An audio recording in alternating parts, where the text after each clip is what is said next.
Ito na guys, yung aking mga pinatubo na mga gulay. Sitaw at saka kalabasa.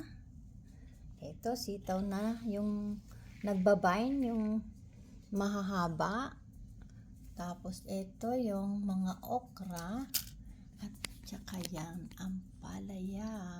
Ililipat na natin guys. Ayan.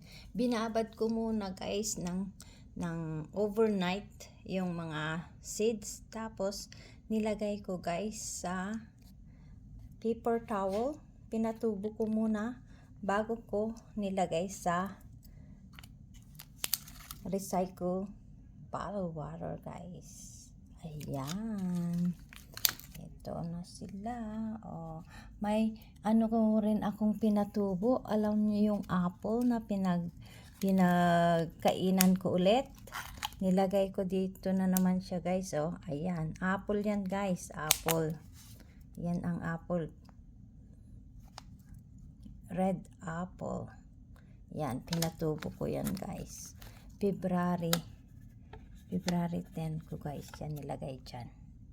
Ito guys yung star fruit. Wala pa siya oh. Wala pa yung pinagkainan ko ng star fruit. Nilagay ko rin dito. Pero wala pa siya guys. Di pa tumubo. Ayan. Thank you for watching. Spread love, love, love to your family and friends. I-update ko kayo guys pag nag-replant ako. Replanting guys.